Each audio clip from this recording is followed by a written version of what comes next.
à tout un chacun. Heureux de nous retrouver dans la communion fraternelle. Je voudrais que mes bien-aimés à la technique puissent afficher le refrain du premier chant, si possible, puisque c'est vraiment formidable, merveilleux. Mais toute la question, c'est est-ce que nous réalisons, je ne doute pas de vos capacités, mais est-ce que nous réalisons qu'un jour, nous serons aussi nombreux que le sable des plages? Parce qu'il n'y aura pas les Guadeloupéens, il n'y aura pas les Martiniquais, etc. C'est tout le monde réuni dans ce royaume appartenant à Dieu, où nous allons régner avec lui. Et c'est pourquoi c'est merveilleux, parce que, oh que ce sera beau lorsque nous irons là-haut. Parce que c'est notre destinée. Notre destinée n'est pas précisément de finir après la mort de Tibet. Non, ce n'est pas ça notre destinée. Nous avons notre espérance, et c'est là l'espérance que Dieu nous donne, aussi nombreux que le sable des plages. Merci mes bien-aimés. Donc, puissions-nous réaliser qu'un jour, nous serons, au jour que lui, il va décider, tous réunis, ensemble. Mais il y a une condition, c'est que nous puissions faire partie de ce peuple-là, que nous puissions accepter celui qu'il a envoyé, Jésus-Christ, comme Sauveur et Seigneur. Et si tel n'est pas le cas, eh bien malheureusement, on ne fera pas partie de cela. J'espère que vous qui êtes ici, eh bien, vous avez déjà fait ce choix. Et si tel n'est pas le cas, vous aurez la possibilité de pouvoir, à la fin de ce message, prendre position pour Jésus, parce que ce jour-là, c'est un jour certain. Aucun d'entre nous ne pourra dire si c'est tout à l'heure ou si c'est dans 1 an, 10 ans, 20 ans, mais c'est un jour qui arrivera, le jour qu'il aura décidé, et il aura décidé lui seul. Il est dit même pas le Fils ne connaît le jour qui est fixé. Mais nous avons cette assurance, nous avons cette espérance, et c'est là cette espérance, cet avenir que Jésus donne à ceux qui choisissent de le suivre. C'est le titre de ce message. Jésus donne un avenir à ceux qui choisissent de le suivre. Matthieu 11, 28, 29, si vous voulez bien. Commençons par cette lecture. Matthieu, chapitre 11, verset 28. « Venez à moi, vous tous qui êtes fatigués et chargés, et je vous donnerai du repos. Prenez mon joug sur vous et recevez mes instructions, car je suis doux et humble de cœur, et vous trouverez du repos pour vos âmes, car mon joug est doux et mon fardeau est léger. » Amen. Alors toujours pour bien nous situer dans le contexte, il s'agit de l'évangéliste Matthieu qui va rapporter et qui va décrire ce qu'il a vu, ce qu'il a entendu. Et dans ce chapitre 11, l'évangéliste Matthieu va parler de l'enseignement de Jésus-Christ et précisément le but. Un but qui est double. D'abord, préciser le rôle messianique, le Messie qu'il est, le rôle messianique de Jésus en tant que Christ. Et deuxièmement, montrer l'incrédulité des pharisiens. Souhaitons que parmi nous, qu'il n'y ait pas d'incrédules. Les pharisiens, l'ayant rejeté en tant que Messie, parce qu'ils ne pensaient pas que c'était ce petit bonhomme qu'ils ont vu grandir, le fils du charpentier, qui serait le Messie. Et donc, l'ayant rejeté en tant que Messie, Jésus, le Christ, se tournera vers les païens. Et donc, dans ce chapitre 11, les versets 20, vous pouvez prendre note pour repasser ces lectures chez vous. Les versets 20-24 annoncent le jugement des villes qui ont rejeté la bonne nouvelle du royaume, Jésus-Christ qui est ressuscité. Ils l'ont rejeté. Et donc les versets 20-24 annoncent le jugement de ces villes-là.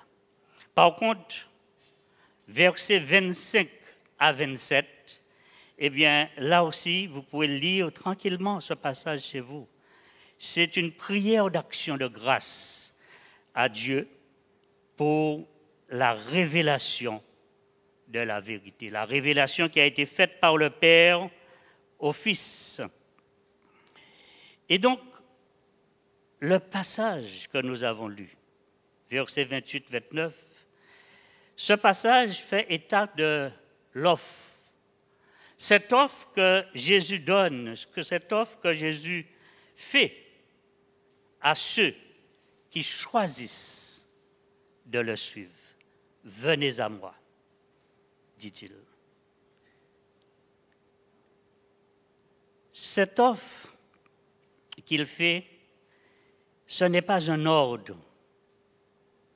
Parce que lorsqu'on reçoit un ordre, pas seulement les militaires qui connaissent ça, mais lorsqu'on donne un ordre, eh bien, on doit exécuter l'ordre. Or, Dieu nous laisse notre liberté. Dieu nous laisse notre libre arbitre, la possibilité de pouvoir choisir nous-mêmes. Par conséquent, ce n'est pas un ordre, mais cette offre qu'il nous adresse, c'est plutôt une invitation. Cette offre venant du Fils de Dieu est donc une invitation à la sagesse. Et c'est pourquoi nous pourrons dire que c'est un appel divin. Venez à moi, dit Jésus. Alors, à qui s'adresse cet appel? Vous tous. Tous ceux qui ont un besoin. Je ne sais pas quel est ton besoin ce matin. Quelle est l'ampleur de ton besoin?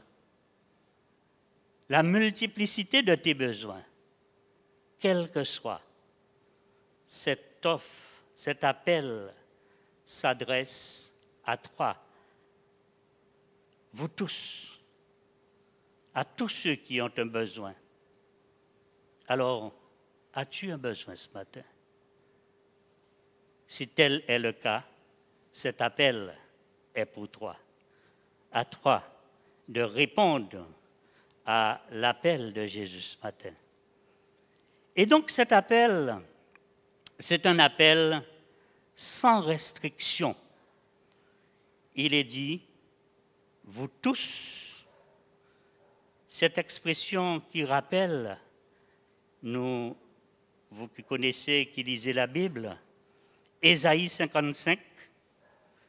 Ésaïe 55, c'est ce même appel que l'Éternel adresse par son messager Ésaïe. Vous tous qui avez soif, venez aux eaux. Même celui qui n'a pas d'argent, parce que pour acheter, il faut de l'argent. Même celui qui n'a pas d'argent, venez acheter et manger. Venez acheter du vin et du lait sans argent, sans rien payer. Vous tous qui avez soif, venez aux eaux. C'est ce même appel que Jésus adresse à nous tous, pas uniquement aux païens de son époque, mais à tous ceux qui entendent cet évangile de paix. un appel sans restriction, un appel sans exclusion. Ce n'est pas réservé à une catégorie de personnes et les autres sont exclus. Dieu ne fait pas de distinction, ni distinction de race, ni distinction de religion. Venez, vous tous qui êtes fatigués et chargés. Et donc, il ne demande pas, est-ce que votre carte bleue ou orange ou je ne sais quelle couleur est approvisionnée? Mais il appelle tout simplement. Et donc cette offre, c'est une offre gratuite, une offre aussi illimitée que le besoin de chacun est grand. Pas le besoin de la population, le besoin de chacun. Car Jésus est venu pour répondre à ton besoin, à tes besoins. Une offre aussi illimitée que le nombre de personnes est important. Rien n'est impossible. Nous avons connu la multiplication des pains. Rien n'est impossible à Dieu. Rien n'est impossible à celui qui l'a envoyé son Fils unique, car il a reçu tout pouvoir. Et donc, tant que tes besoins ne sont pas satisfaits, Jésus peut te faire grâce. Il te suffit tout simplement de venir à lui. Venez, venez à moi, dit Jésus. Qu'est-ce qui motive le besoin? Pourquoi venir à Jésus? Le verset nous le dit. Vous tous qui êtes fatigués et chargés. Deux choses. Fatigués et chargés. Et je ne crois pas qu'il y ait quelqu'un qui dirait ni l'une ni l'autre ne me concerne. Par les temps difficiles, beaucoup d'entre nous sommes rien que par ce temps qui est pesant. Cela nous fatigue. Rien que par les soucis, les tracas de la vie, cela pèse sur nous. Donc la fatigue qui peut être physique, mentale, intellectuelle ou psychique. Et la deuxième chose, charger le fardeau. Les fardeaux que nous portons pour diverses raisons. Alors tout d'abord, essayons de voir la fatigue, quelques aspects. La fatigue, elle peut être physique. On travaille beaucoup, sensation de lassitude causée par l'effort. Les personnes qui travaillent dans l'agriculture, excès de dépenses physiques, les travaux publics, ce qu'on appelle donc les travaux forcés, eh bien, ce sont des travaux qui demandent beaucoup de dépenses physiques. Mais heureusement, après un bon bain de mer, même si c'est entre 5 heures du matin et 9 heures ou 10 heures, eh bien, on se repose après, on récupère, on se remet, comme on dit. Le corps est réparé. Un sommeil réparateur nous aide à retrouver notre pleine forme. Mais la fatigue peut être aussi mentale ou intellectuelle. La fatigue peut être causée d'un trop plein de travail. Et à cause de cette pandémie que nous vivons, je veux saluer le personnel de santé en milieu hospitalier, les infirmiers libéraux, etc., eh bien, qui vous disent qu'ils sont débordés. Ils ne peuvent plus, à telle enseigne que, heureusement, il y a des renforts qui viennent relayer, relever pour permettre à d'autres de récupérer. Fatigue mentale est également lors de la préparation de concours, d'examens. On travaille sans relâche et bien souvent en se négligeant sa santé, on ne se nourrit pas correctement, on ne dort pas correctement, et là, c'est le surmenage. La fatigue également mentale ou intellectuelle qui est due à l'exercice de la responsabilité. Lorsqu'on est de l'autre côté, on ne se rend pas compte, on ne s'imagine pas, mais l'exercice de la responsabilité demande beaucoup. Voyons cela dans Nombre, chapitre 11, verset 17. C'est Moïse qui s'adresse à l'Éternel. Lui, on pourrait dire au pauvre Boug, mais c'est lui qui a été envoyé pour pouvoir aider le peuple à traverser le désert, libérer le peuple de l'esclavage en Égypte. Et donc, fatigué à cause de ce peuple qui n'est pas facile, qui lui donne du fil à retordre ou autre chose. Et donc, verset 14, Moïse va dire, « Je ne puis pas à moi seul porter tout ce peuple, car il est trop pesant pour moi. Plutôt que de me traiter ainsi, tue-moi. Je te prie, si j'ai trouvé grâce à tes yeux et que je ne vois pas mon malheur. » La réponse de l'Éternel, verset 16. L'Éternel dit à Moïse, « Assemble auprès de moi 70 hommes, des anciens d'Israël, de ceux que tu connais comme anciens du peuple, et, ayant autorité sur lui, amène-les à la tente d'assignation et qu'ils s'y présentent avec toi. » Verset 17, qu'est-ce qu'il va faire, l'Éternel? « Je descendrai, et là, je te parlerai, je prendrai de l'esprit qui est sur toi, et je les mettrai sur eux, afin qu'ils portent avec toi la charge du peuple, et que tu ne la portes pas toi seul. » La tâche était trop lourde pour Moïse. Mais est-ce que Dieu ne le savait pas? Dieu le savait puisqu'il nous dit qu'il ne nous éprouvera jamais au-delà de nos capacités, au-delà de nos forces. La charge étant trop lourde, et donc Dieu va lui accorder de l'aide. Mais vous aurez bien noté comme moi-même, il va lui accorder de l'aide parmi les hommes ayant autorité. Des hommes, il est dit, parmi les anciens, des hommes ayant autorité. Donc, ça veut dire des hommes, un, qui ont la capacité, deux, des hommes qui savent diriger. Et c'est tout ce qui est aujourd'hui remis en cause, la question de l'autorité. Et c'est bien pourquoi, lorsque l'autorité est remise en cause, eh bien, le bateau, il navigue sans gouvernail.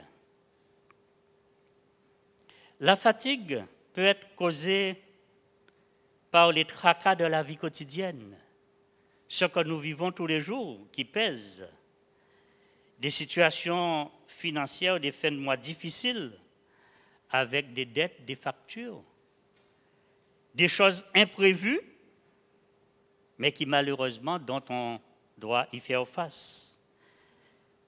La fatigue peut être causée aussi par la maladie, cause de souffrance et de désespoir. On entend chaque jour les dégâts que fait cette pandémie. La fatigue peut être causée par la peur, la honte, la culpabilité, la maltraitance. Et de plus en plus, vous entendez des personnes parler de mal-être au travail.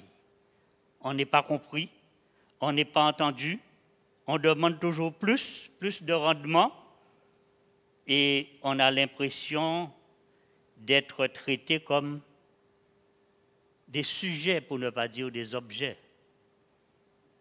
La fatigue qui cause beaucoup de tracas dans la vie quotidienne. Et donc ces situations créent l'angoisse.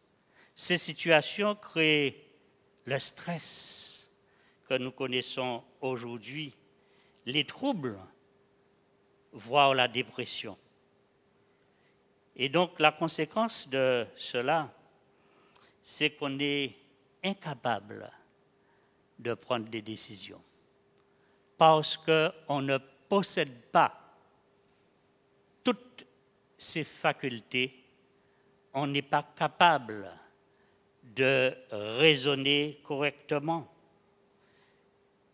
Tout devient insurmontable. La moindre petite chose, eh bien, on crie à la catastrophe parce qu'on voit que le négatif. Et donc, je disais, cela peut entraîner la culpabilisation. On se sent incapable, on se sent soi-même responsable, victime de ce qui nous arrive. Et bien souvent, comme si cela ne suffisait pas, l'ennemi de notre âme va nous donner un grand coup de main pour nous dire, eh bien, il n'y a pas de solution. Si ce n'est qu'une seule solution, finis avec ça. Et c'est là qu'il faut justement relever la tête, parce que ce n'est pas ça la solution. Donc, autant de situations qui pèsent comme un fardeau sur chacun de nous. Quelque chose difficile, un fardeau, quelque chose difficile à porter. Bien souvent, les messagers, les prophètes, eh bien, le message qu'ils devaient faire passer de la part de Dieu était considéré comme étant un fardeau. Nous verrons un exemple, c'est l'exemple de Jérémie. Et vous vous rendrez compte que l'Éternel, peut-on dire qu'il n'est pas toujours tendre? Non. Notre pensée ne peut pas s'aligner avec la pensée de Dieu. Jérémie chapitre 1er, verset 17, voilà ce que lui dit l'Éternel. Verset 16, « Je prononcerai mes jugements contre eux à cause de toute leur méchanceté parce qu'ils m'ont abandonné et ont offert de l'encens à d'autres dieux et parce qu'ils se sont prosternés devant l'ouvrage de leurs mains. » Verset 17, voilà ce qu'il lui dit. Et 3 Jérémie, « Saint-Terrain, lève-toi et dis-leur tout ce que je t'ordonnerai.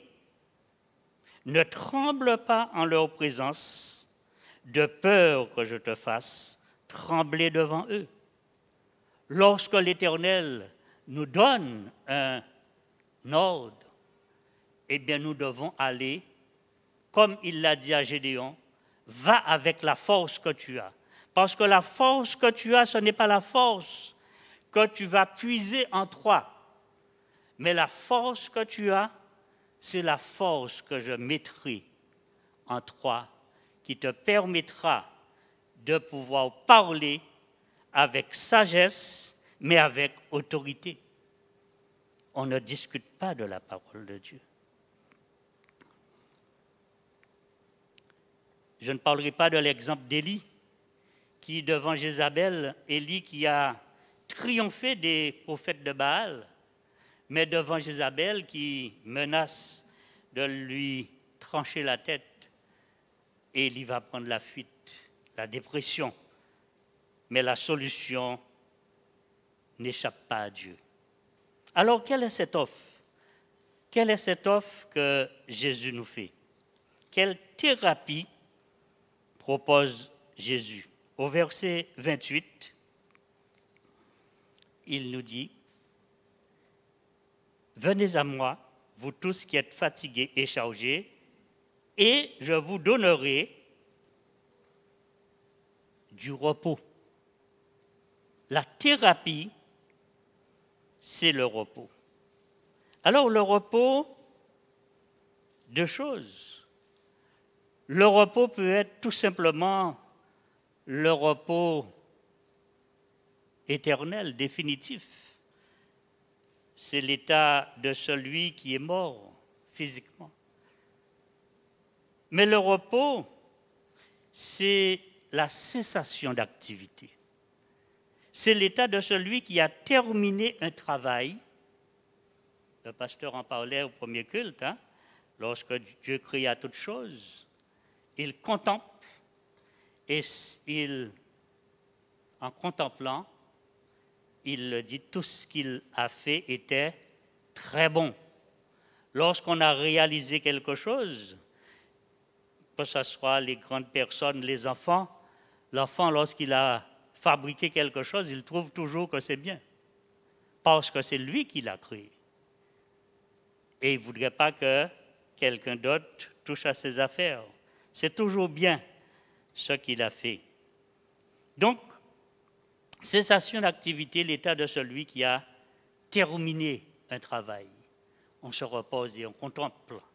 On contemple sa réalisation, on contemple son chef-d'œuvre. Selon la Bible, le repos de l'homme consiste à profiter de la communion avec Dieu. Selon la Bible, le repos dont il est question consiste à profiter de la communion, la relation commune avec Dieu, le dialogue avec Dieu. C'est ça, le repos dont il est question. Ce repos qui existait dès la création, puisque Dieu parlait de façon comme nous parlons. Pour l'instant, c'est moi qui parle, mais de façon audible, Dieu parlait aux hommes. Mais malheureusement,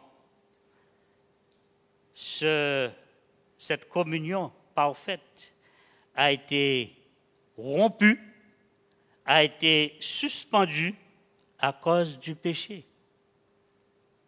Et depuis, eh bien, c'est l'agitation qui règne sur plusieurs formes.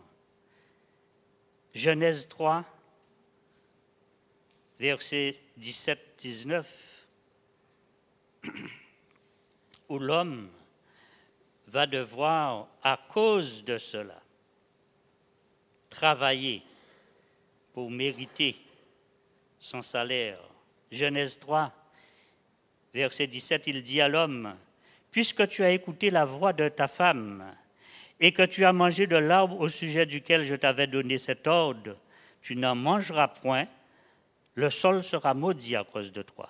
C'est à force de peine que tu en tireras la nourriture tous les jours de ta vie. » Verset 19, « C'est à la sueur de ton visage que tu mangeras du pain jusqu'à ce que tu retournes dans la terre d'où tu auras été pris, car tu es poussière et tu retourneras poussière. » Conséquence de la désobéissance de l'homme, la rupture de la communion parfaite avec Dieu. Le prophète Ésaïe, lui, parle du repos comme quelque chose d'avenir, un bien qui reste à venir, une promesse. Nous pouvons le lire au chapitre 32 du prophète Ésaïe.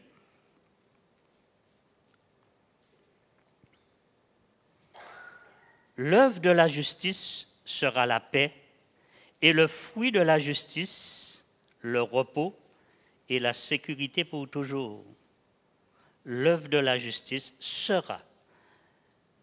Verset 18, « Mon peuple demeurera dans le séjour de la paix, dans des habitations sûres, dans des asiles tranquilles. » Le prophète Ésaïe parle là comme d'un bien, un bien que nous devons hériter, un bien qui reste à venir, donc une promesse.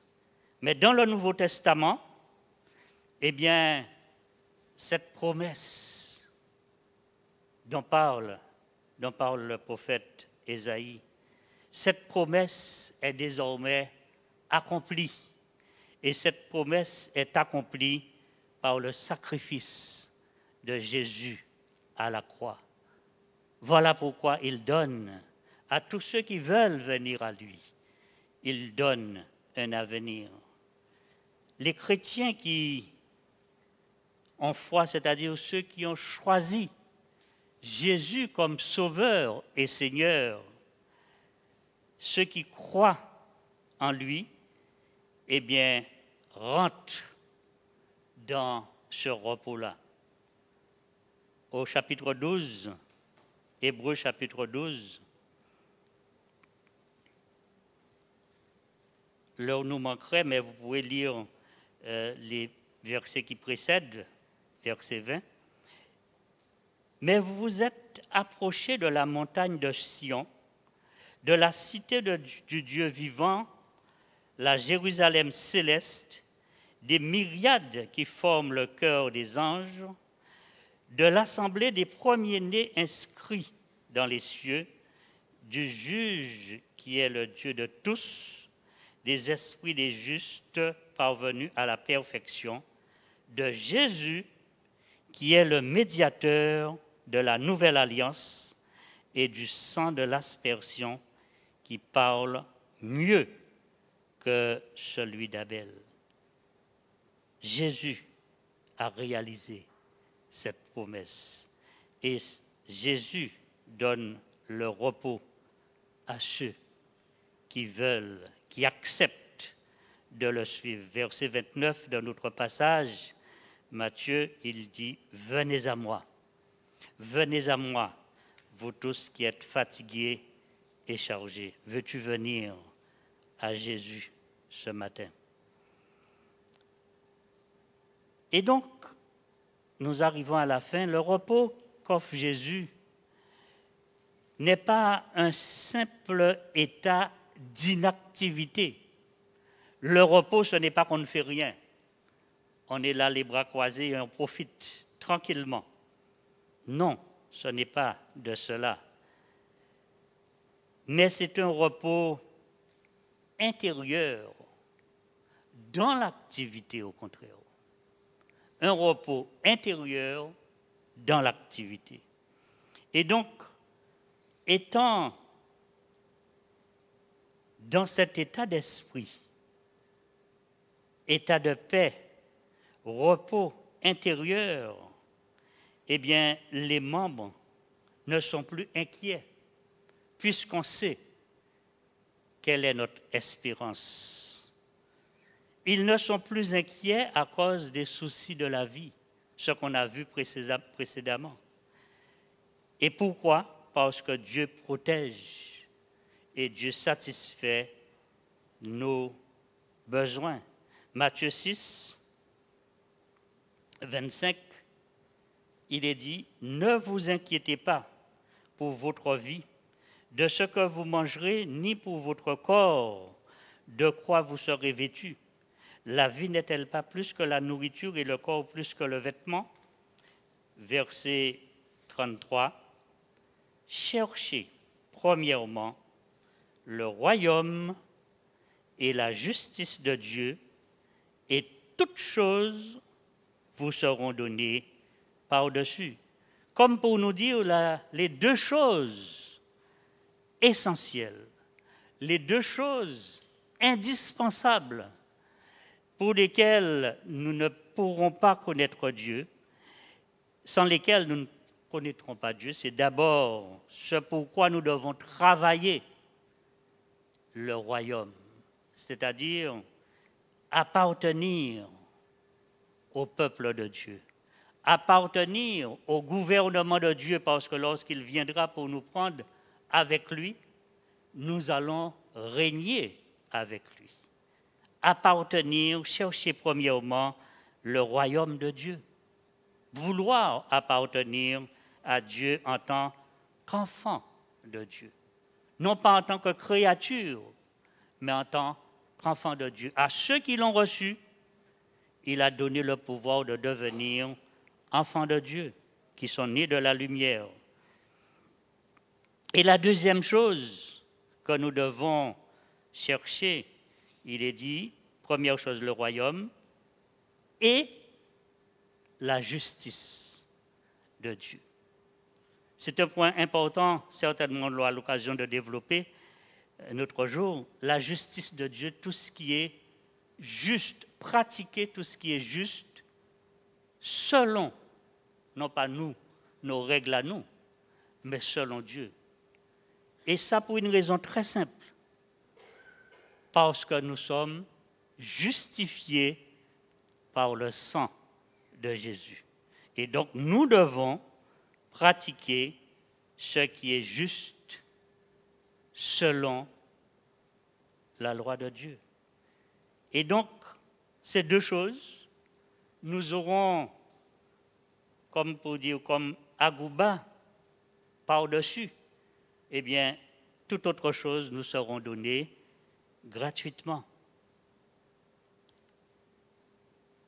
Et donc, dans cet état d'esprit, il n'y a pas de rivalité, il n'y a pas de compétition, il n'y a pas de vouloir écraser l'autre pour obtenir plus, mais on travaille et on se contente, on se suffit de ce qu'on a.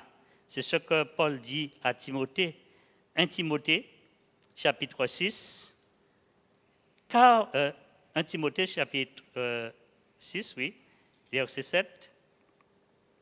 Car nous n'avons rien apporté dans le monde, et il est évident que nous n'en pouvons rien emporter. Si donc nous avons la nourriture et le vêtement, cela nous suffira. Verset 9. Mais ceux qui veulent s'enrichir tombent dans la tentation, dans le piège et dans beaucoup de désirs insensés et pernicieux qui plongent les hommes dans la ruine et la perdition. Verset 10. Car l'amour de l'argent est la racine de tous les maux, et quelques-uns, en étant possédés, se sont égarés loin de la foi et se sont jetés eux-mêmes dans bien des tourments. Alors, on se contente, on se suffit de ce que Dieu nous donne, et par conséquent, on vit dans l'amour et la paix que Dieu nous donne, même si pour autant, nous devons affronter les attaques, des attaques tant de l'intérieur, au niveau de sa propre cellule familiale, mais aussi des attaques de l'extérieur. Alors, comment faire? Et c'est par là que nous allons terminer. Comment faire? Eh bien, le chrétien doit prendre position. Éphésiens 6, verset 11. Revêtez-vous de toutes les armes de Dieu afin de pouvoir tenir ferme contre les ruses du diable. Car nous n'avons pas à lutter contre la chair et le sang. Et au verset 13, c'est pourquoi prenez toutes les armes de Dieu afin de pouvoir résister dans le mauvais jour et tenir ferme après avoir tout surmonté. Prendre position du côté de Dieu, prendre position du côté de Jésus qui nous donne un avenir et un avenir certain. Et pour conclure, le repos qu'offre Jésus sera parfait pour ceux qui ont fondé leur foi dans l'avènement du Seigneur, c'est-à-dire dans son retour. Christ est l'antidote qui apaisera l'agitation et les désirs insatisfaits de l'homme. Et je vous prie de noter, vous allez pouvoir chez vous lire et relire ce verset, méditer ce verset dans l'Apocalypse, chapitre 7, versets 14 à 15. Prendrez le temps de lire ceci. Au verset 16, il est dit Ils n'auront plus faim, ils n'auront plus soif, et le soleil ne les frappera point, ni aucune chaleur, car l'agneau qui est au milieu du trône les paîtra et les conduira aux sources des eaux de la vie, et Dieu essuiera toutes larmes de leurs yeux. Amen. Que son nom soit béni.